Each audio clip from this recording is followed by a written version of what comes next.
성경에서 성도들을 정의할 때 자주 쓰는 표현이 있습니다. 순례자라는 표현입니다.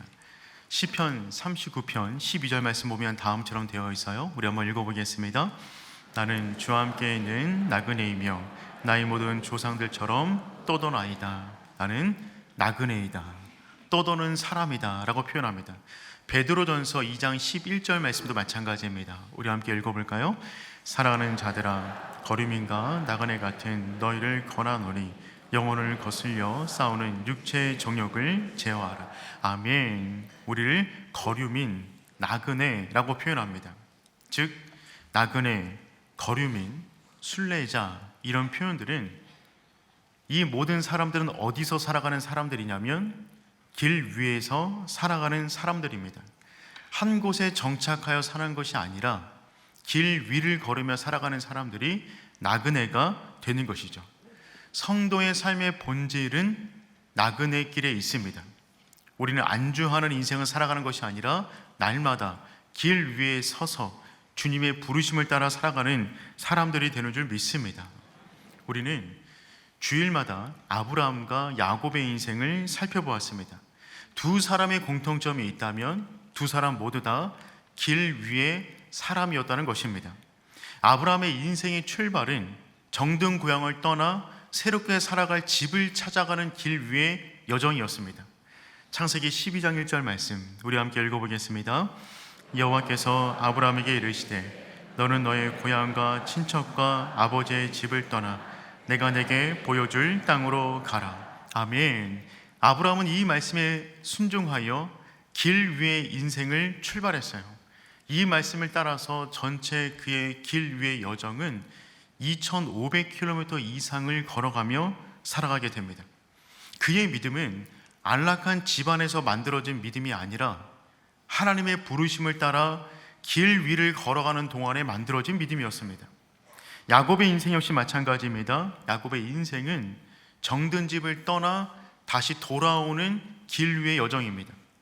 우리 창세기 28장 15절 말씀 읽어보도록 하겠습니다. 내가 너와 함께 있어 너를 지키며 너를 이끌어 이 땅으로 돌아오게 할지라 내가 내게 허락한 것을 다 이루기까지 너를 떠나지 아니하리라 하신지라. 아멘. 야곱은 이 말씀을 의지하여 1600km를 걷는 길 위에서 살아가게 됩니다. 야곱의 믿음 역시 안락한 집안에서 만들어진 믿음이 아니라 길 위를 걷는 동안에 만들어진 믿음이었습니다. 아브라함의 길이 집을 찾아 떠나는 여정이었다면 야곱의 길은 집으로 돌아오는 길 위의 여정이 되는 것이죠. 그리고 아브라함과 야곱의 믿음을 따라 지금 믿음으로 살아가는 우리들의 삶의 여정 역시 한 곳에 정착하여 안락한 인생을 사는 것이 아니라 날마다 주의 부르심을 따라 길 위를 걸어가는 인생이 되는 줄 믿습니다. 사랑하는 성도 여러분, 믿음은 안락한 곳에서 만들어지지 않습니다. 믿음은 거친 길을 걷는 동안에 만들어지는 것입니다. 그래서 믿음의 길은 모험의 길입니다. 믿음의 길은 도전의 길입니다. 믿음은 한 곳에 머물러 얻는 것이 아니라 계속해서 움직이며 도전하는 가운데 쌓여지는 영적인 근육이 되는 것입니다. 그래서 초대교인들은 자신들을 소개할 때 이와 같은 표현으로 종종 소개했습니다. 우리는 거리의 사람들입니다. 거리의 사람들입니다. 우리는 나그네입니다. 우리는 순례자입니다. 이곳에 정착하지 않습니다. 반면 성도들의 믿음이 약해지고 흔들릴 때는 언제였냐면 한 곳에 정착할 때였어요. 여행, 관광인가 순례인가 라는 책이 있는데 그 책의 저자는 다음과 같은 글을 남겼습니다. 오늘날 기독교 신앙의 핵심 활동이 주일에 교회에 가만히 앉아있는 일이 되었다. 오늘날 교인들의 핵심 활동이 주일에 가만히 앉아있는 것으로 끝난다는 것입니다. 그때부터 교회와 성도들의 힘은 잃어간다는 것입니다. 사랑하는 성도 여러분, 우리의 신앙적 모든 활동들이 안락한 의지 안에서 끝나지 않기를 축복합니다. 한 곳에 머물러 있는 것이 아니라 끊임없이 주의 부르심을 따라 도전하며 그 믿음의 길을 가는 동안에 하나님의 살아계심을 보여줄 수 있는 하나님의 사람 되기를 축복합니다. 우리는 길 위의 사람이 되어야 하는 것입니다. 오늘 본문은 길 위에 서 있는 한 사람의 모습을 보여주고 있습니다. 바로 왕의 신하인데 그의 아들이 죽어가고 있는 아버지입니다.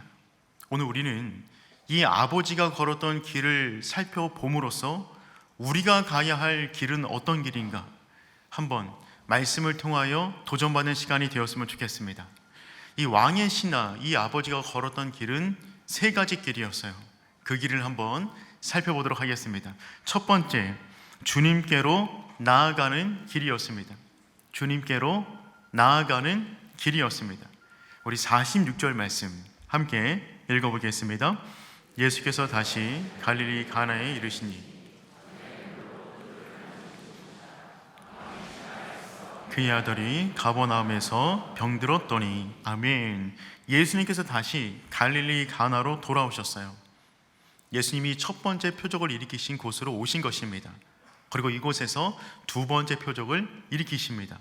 그러니까 요한복음에 나와 있는 7가지 표적 가운데 첫 번째와 두 번째는 동일한 장소인 갈릴리 가나에서 이루어진 일이었습니다. 이때 왕의 신하가 예수님께 나와 긴급하게 자신의 죽어가는 아들을 고쳐달라며 간청합니다. 왕의 신하라고 쓰여져 있는데 이 왕은 누구냐면 헤롯 안티파스를 말합니다.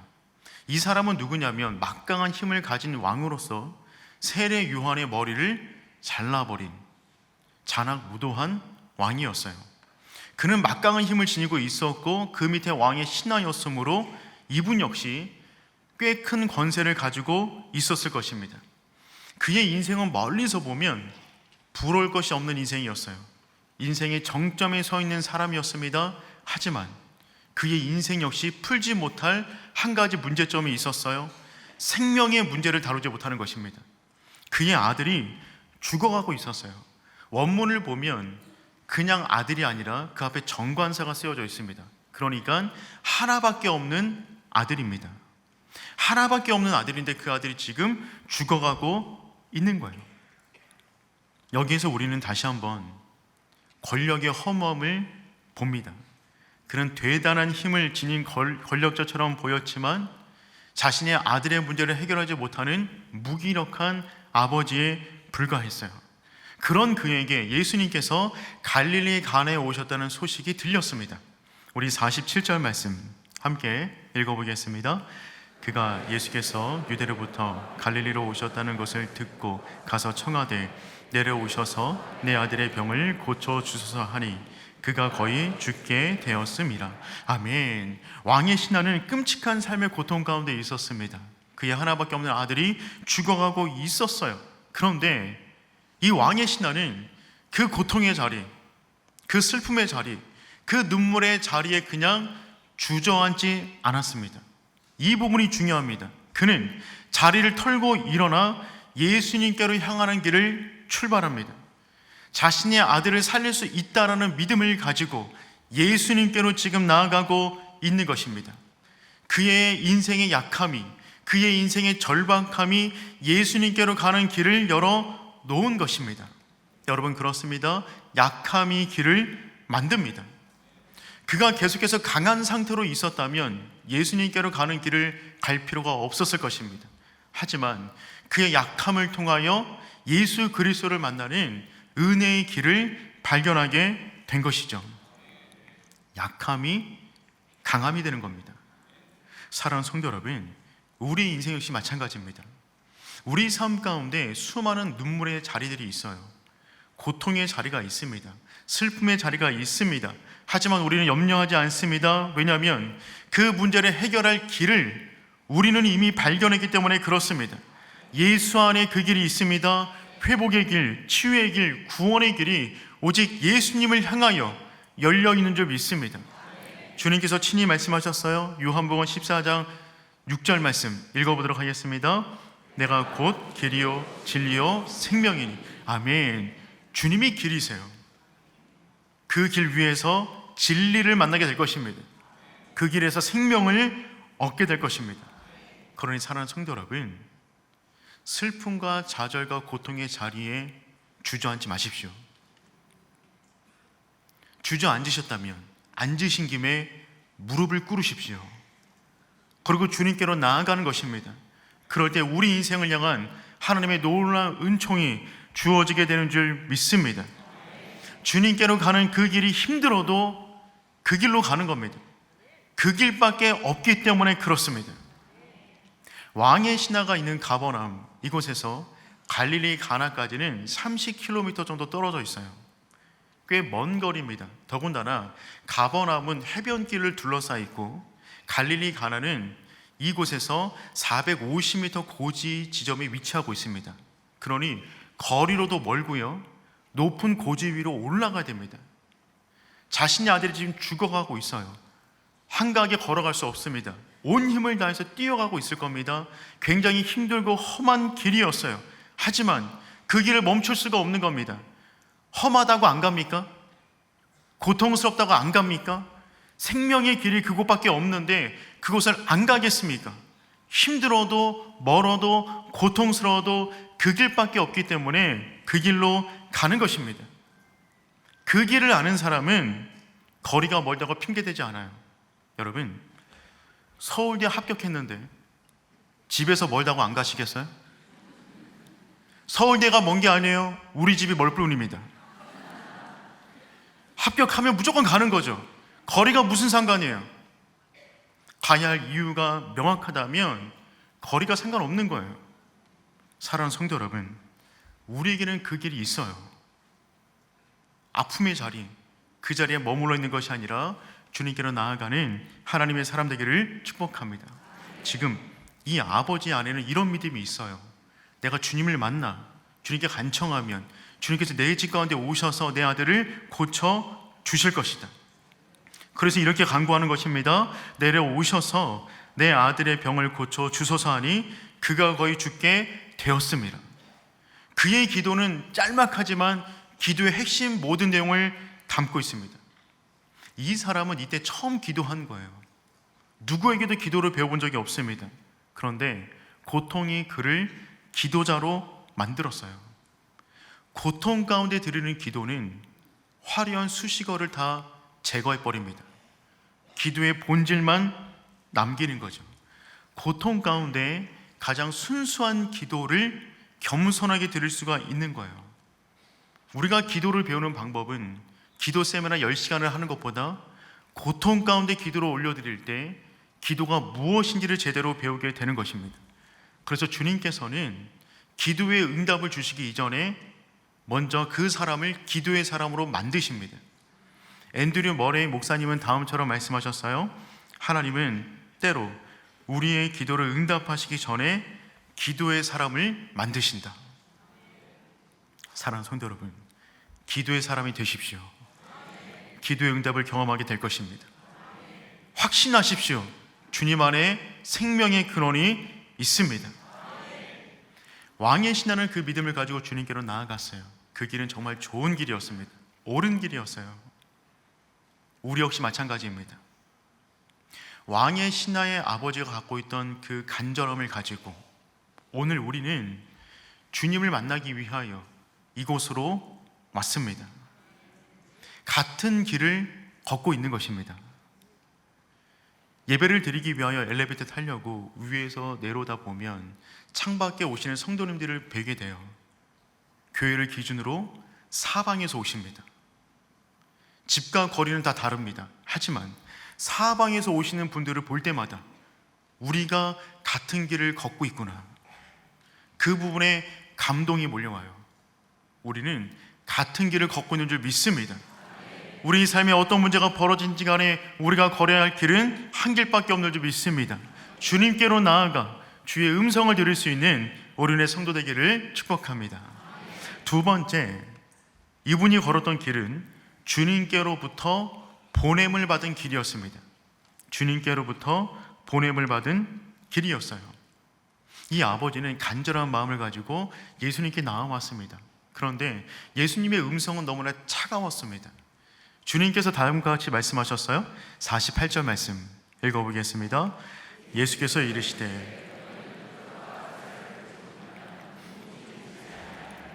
주님께서 너무나 냉정하게 말씀하시는 것입니다.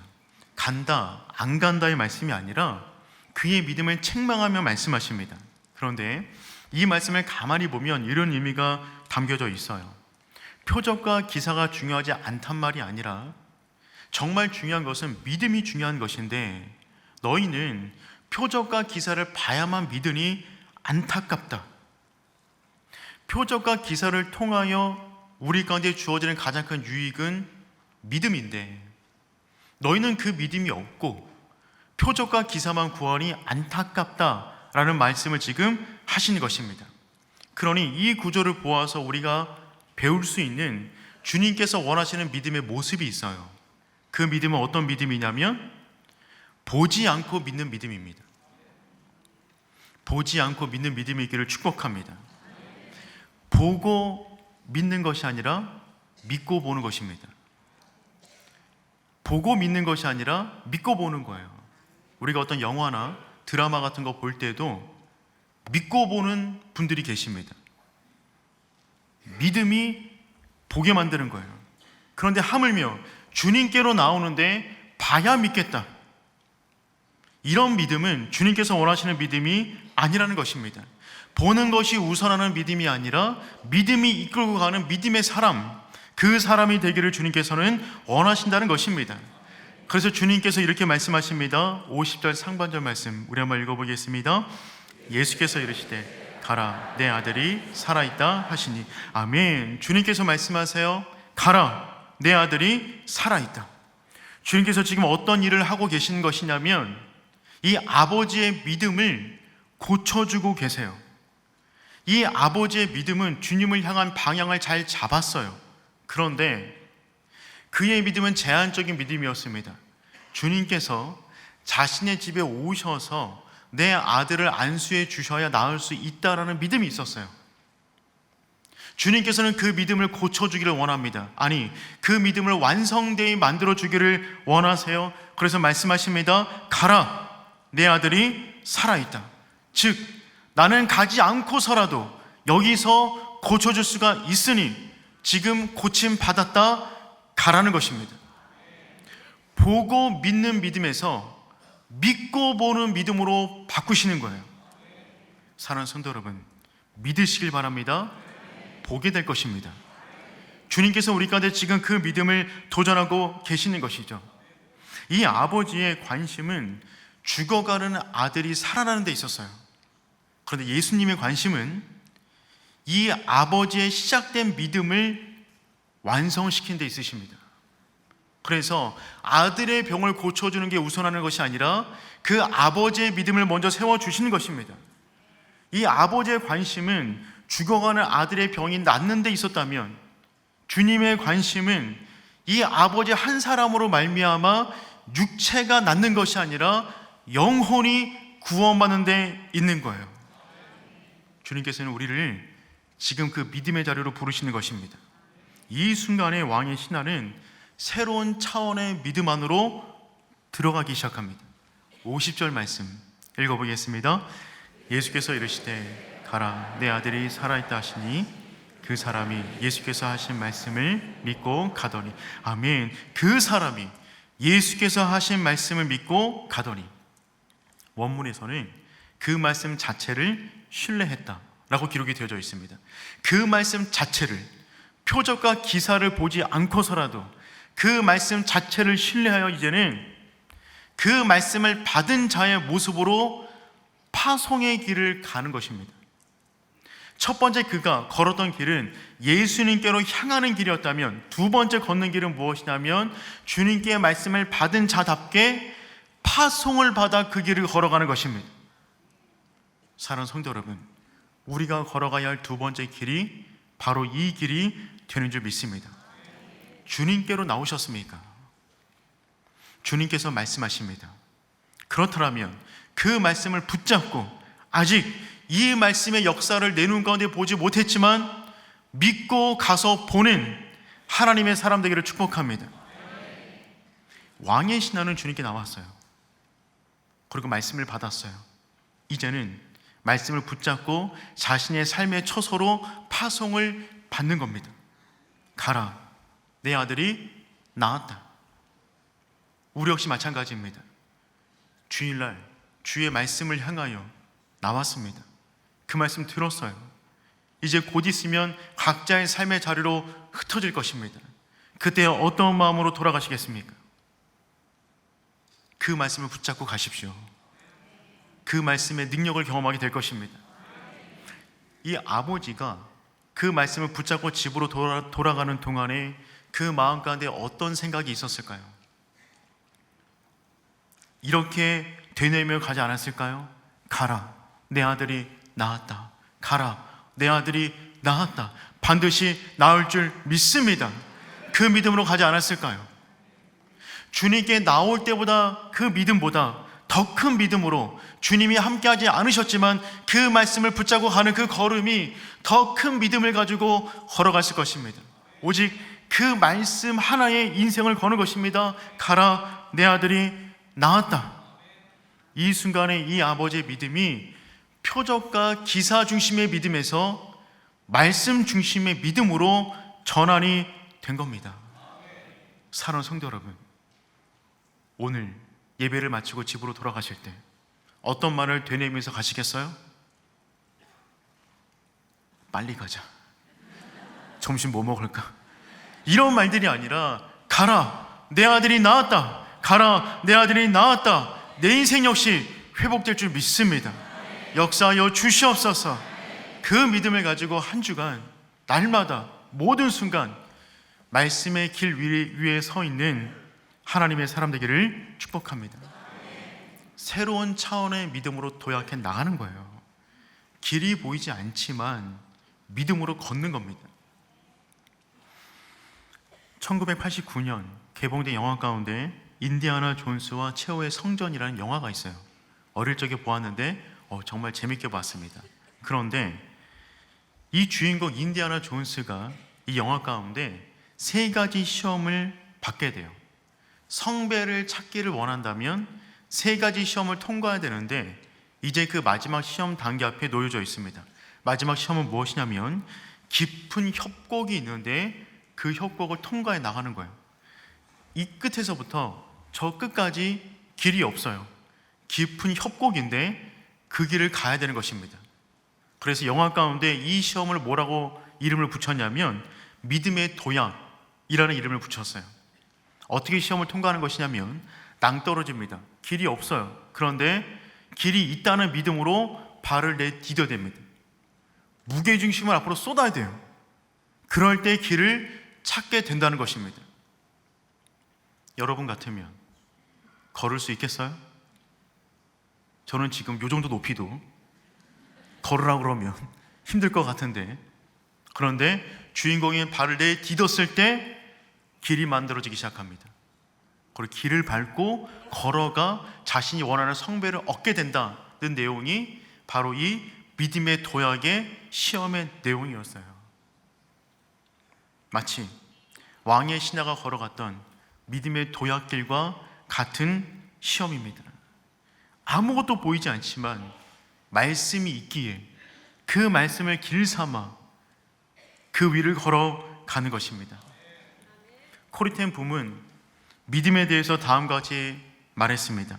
믿음은 보이지 않는 것을 보는 눈이며 보이지 않는 길을 걷는 발이다. 믿음이 눈이에요. 믿음으로 보는 겁니다. 믿음이 길입니다. 믿음으로 걷는 것입니다. 그래서 그리스도인들을 부를 때 또 하나의 이름이 있었는데 그 이름은 무엇이냐면 그 책의 사람들입니다. 초대교회 교인들을 부를 때 사람들은 그 책의 사람들이라고 불렀어요. 성경의 사람들. 그들이 살아가는 모습이 전혀 이해가 되지 않지만 성경대로 살아가는구나. 그들은 성경의 사람들이다. 우리가 살면서 이런 이야기 들을 수 있다면 얼마나 행복할까요? 우리가 살아가는 모습이 세상 사람들을 이해할 수 없지만 이들은 정말 성경의 사람이구나, 성경대로 살아가는구나, 그 말을 들을 수 있는 저와 여러분 되시기를 축복합니다. 3번째, 이 아버지가 걸었던 길은요, 기쁨이 충만한 길이었습니다. 기쁨이 충만한 길이었어요. 이 아버지는 예수님의 말씀 하나 붙잡고 지금 걸어가고 있습니다. 그런데 가는 중에 자신의 집의 종을 길가에서 만납니다. 그리고 기쁜 소식을 듣게 돼요. 51절 말씀 읽어보겠습니다. 내려가는 길에서 이 아버지가 내려가는 길에 집에 도착하지도 않았는데 말씀을 붙잡고 길을 나섰더니만 종을 만나서 아이가 살아났습니다 라고 하는 소식을 듣게 되었어요. 아버지는 너무나 놀랐습니다. 그래서 정말 궁금한 것 한 가지를 물었어요. 52절 말씀 읽어보겠습니다. 그 낙기 시작한 때를 물은즉 열기가 떨어졌나이다 하는지라. 어제 7시 그때부터 열기가 떨어졌습니다 라고 말을 하는 거예요. 그때는 언제였냐면 53절 말씀 보니까 그의 아버지가 예수께서 내 아들이 살아있다 말씀하신 그때인 줄 알고, 그때는 언제냐면 주님께서 가라 내 아들이 살아있다라고 말씀하신 그때가 되었다는 것입니다. 그 순간에 이 아버지는 온몸에 소름이 돋았을 것입니다. 찬양과 경배가 터져 나왔을 것입니다. 그리고 믿음으로 걸었던 그 길이 이제는 기쁨의 길로 변화되어 나머지 모든 길은 기쁨 가운데 찬양하며 집으로 들어가게 되는 것이죠. 사랑하는 성도 여러분, 순종의 길을 걷다 보면 기쁨의 길을 만나게 되는 줄 믿습니다. 기쁨의 길은 순종의 길 가운데 들어서야만 만날 수가 있는 거예요. 도착하지도 않았는데 순종으로 떠났더니 중간에 기쁨의 소식을 만나게 되었다는 것입니다. 여기서 우리는 믿음의 역사의 특징 몇 가지를 발견하게 돼요. 믿음의 역사의 특징 몇 가지인데, 첫 번째는 무엇이냐면 예수님의 말씀은 단순한 위로가 아니라 역사가 된다는 것입니다. 가라, 내 아들이 살았다. 단순한 위로가 아니에요. 그냥 하는 말이 아니에요. 그분의 말씀은 실제입니다. 말씀이 역사를 일으킵니다. 예수님의 말씀은 공수표가 아닙니다. 그러니 사랑하는 성도 여러분, 말씀의 길을 걸으십시오. 그 말씀을 붙잡으십시오. 둘째, 예수님의 말씀은 시간과 공간을 초월하여 역사하는 능력이 있습니다.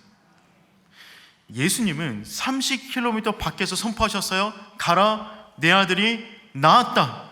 그 말씀이 선포되자 그 말씀이 그 병든 아이를 붙잡아 일으켜 세운 것입니다.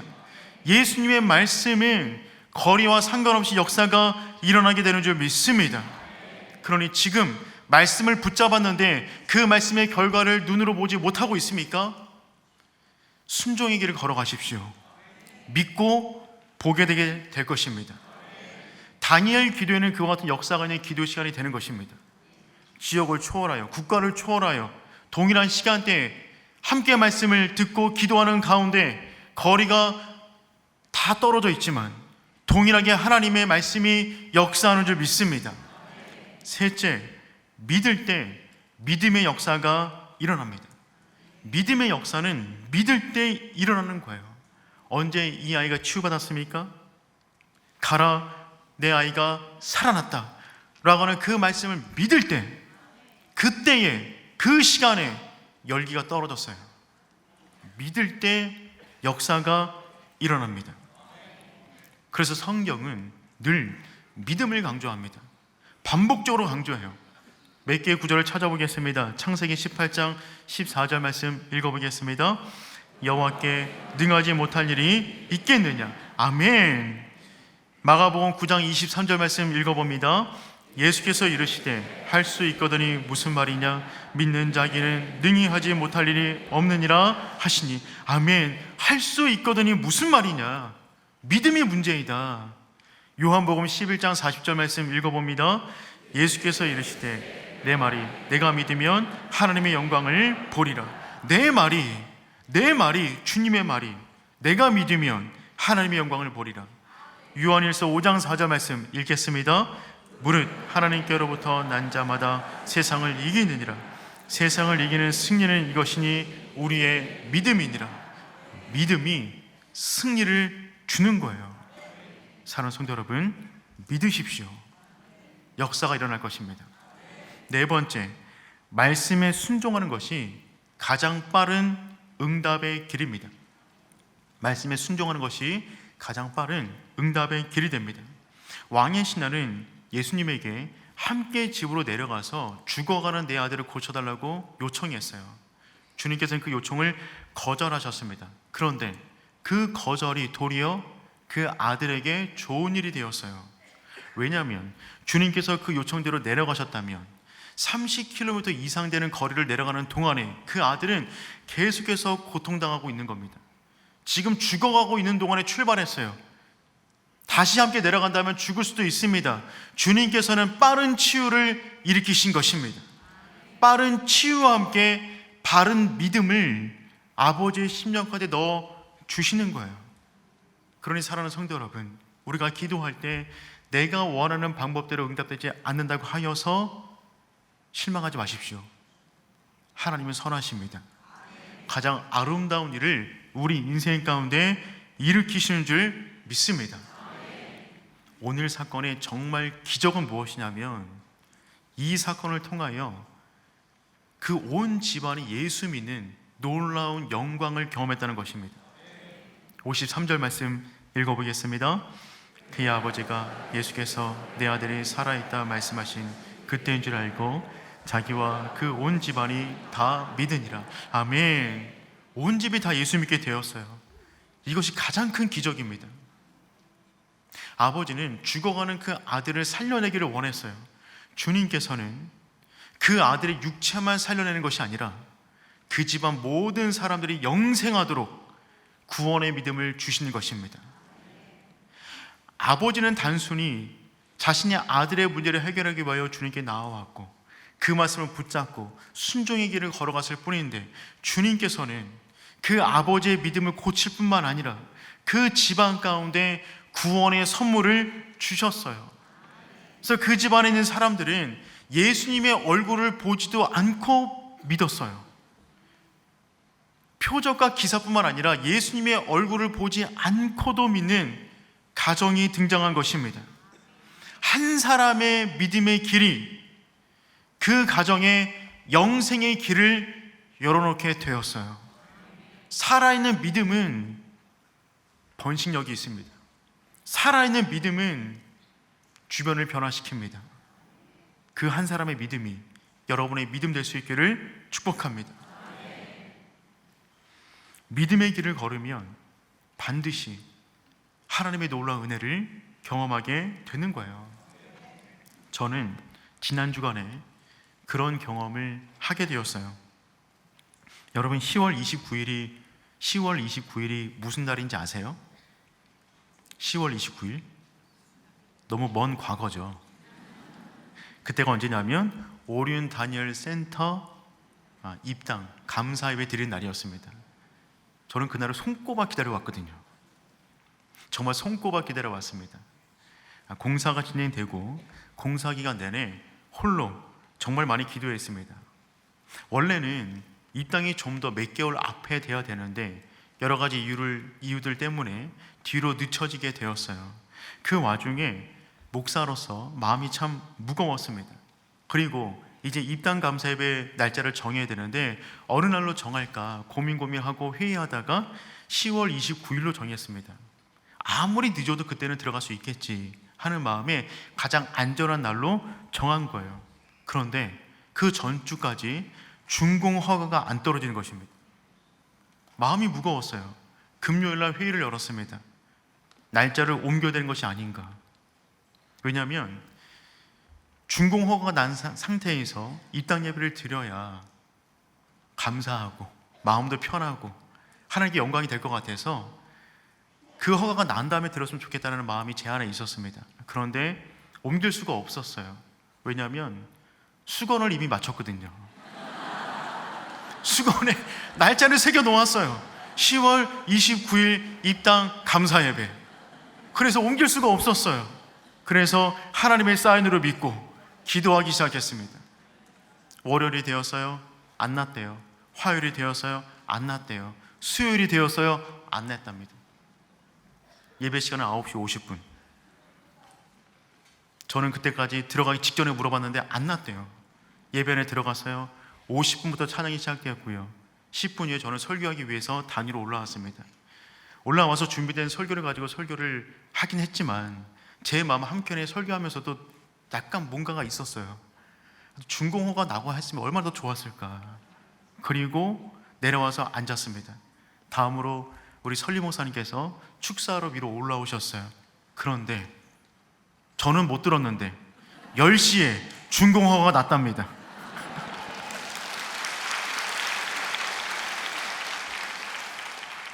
미리 저에게 좀 말씀해 주시지. 저는 모르고 올라갔거든요. 아마 나중에 제가 올라간 다음에 소식이 온 것만 같아요. 다시 한번 느꼈습니다. 하나님 참 스릴을 좋아하세요. 하나님 멋진 분이십니다. 그분을 믿으면 기쁨의 놀라운 일을 경험하게 되는 줄 믿습니다.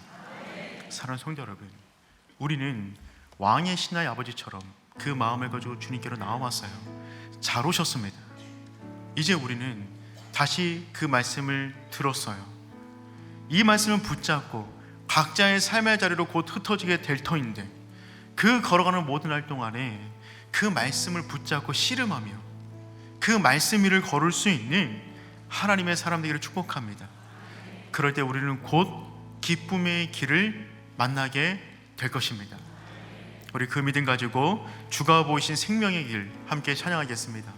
주가 보이신 생명의 길, 나 주님과 함께 상한 마음을 들이며 주님 앞에 나가리.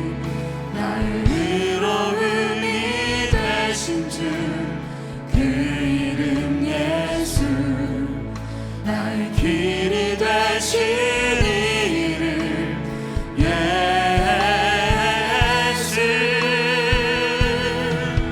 나의 길 오직 그가 지나니, 나를 달려라신 후에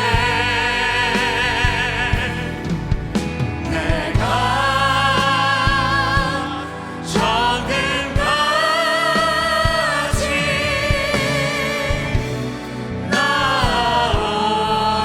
나오리라. 주가 보이신 생명의 길, 주가 보이신 생명의 길, 나 주님과 함께 상한 마음을 들이며 주님 앞에 나가리. 아멘. 나의 의로움이 되신 주 그 이름 예수, 나의 길이 되신 나의 길이 되신 이름 예수. 우리 두 손 들고 찬양합니다. 나의 길 오직 그가 지나니, 나를 달려가신 후에 내가 정금까지 나오리라. 나의 길 오직 그가, 나의 길 오직 그가 지나니, 나를 달려가신 후에 내가 정금까지 나오리라. 사랑하는 성도 여러분, 주님께서 우리의 모든 길을 알고 계십니다. 우리 역시 왕의 신하 그 아버지처럼 삶의 여러 가지 많은 풀리지 못한 숙제와 눈물, 아픔을 가지고 주님께로 나왔어요. 잘 오셨습니다. 이 길밖에 없습니다. 그 다음이 문제예요. 주님께서 말씀하십니다. 가라, 내 아들이 살아있다. 그 아버지는 그 말씀을 붙잡고 한 걸음 한 걸음 옮길 때마다 그 말씀을 붙잡았을 겁니다. 내 아들이 살아날 것입니다. 나는 믿습니다. 역사하여 주시옵소서. 그 길을 걸어가야만 합니다. 한 주간 우리 가운데 선포되는 그 말씀을 흘려버리지 마시고 그 말씀을 붙잡고 씨름하며 살아가는 하나님의 사람 되기를 축복합니다. 그때 기쁨의 길을 걷게 될 것입니다. 우리 함께 기도만 나가도록 하겠습니다. 하나님, 내가 주님께로 나왔습니다. 아픔 갖고 나왔습니다. 회복시켜 주시옵소서. 말씀하여 주시옵소서. 주님께서 말씀하시면 그 말씀 붙잡고 살아가겠습니다. 생명의 말씀에 생명을 경험케 하여 주시옵소서. 주님 이름 머무르고 기도합니다. 주여. 하나님 아버지, 기도하며 나아갑니다. 아버지, 여기까지 역사하여 주시옵소서. 왕이신 하나님, 말씀이신 하나님, 그 말씀 붙잡고 걸어가는 우리들의 모든 인생 가운데 주께서 함께하여 주시고, 아버지 온전히 우리가 살아가는 모든 날이 그 말씀 위를 붙잡며 걸어가는 인생 될 수 있도록 인도하여 주시옵소서. 왕이신 나가 주 앞에 나왔을 때 길 삶의 아픔이 있었지만 순종하며 나아갈 때 기쁨의 길을 발견하게 되었습니다. 우리가 걸어가는 길, 주님께로 나가는 길입니다. 주님께 파송받은 길입니다. 기쁨의 길이 될 줄 믿습니다. 주님 함께해 주시고 모든 길을 걷는 동안에 그 믿음이 나마다 굳건해질 수 있도록 인도하여 주시옵소서. 함께하여 주시옵소서. 역사하여 주시옵소서. 감사합니다. 주님, 하나님 감사합니다. 우리가 왕의 신하 그 아버지의 믿음을 가지고 주님께로 나왔습니다. 그리고 또한 말씀을 붙잡고 다시 한번 파송받는 길로 나아갑니다. 주님, 우리가 한 주간 살아가는 모든 걸음걸음이 그 말씀을 붙잡고 살아가는 걸음이 될 수 있도록 인도하여 주시옵소서. 특별히 하나님, 다니엘 기도회가 시작되었습니다. 마치는 그 순간까지 말씀을 붙잡고 무릎으로 숭배해 나가는 우리 모두가 될 수 있도록 인도하여 주시옵소서. 무릎으로 기도하여 승부를 볼 때마다 그 무릎이 펴져 기쁨을 발견하는 놀라운 은총을 경험하길 원합니다. 우리 인생 가운데 충만한 예비하신 그 복으로 충만하게 채워 주시옵소서. 이제는 우리 주 예수 그리스도의 은혜와 하나님 아버지의 다함이 없는 사랑하심과 성령 하나님의 보호 인도하심의 은혜가 말씀을 붙잡고 그 길 위에서 오직 믿음으로 살기를 다짐하는 주의 백성 머리 위에 이제로부터 영원까지 항상 함께 하시길 축원하옵나이다. 아멘.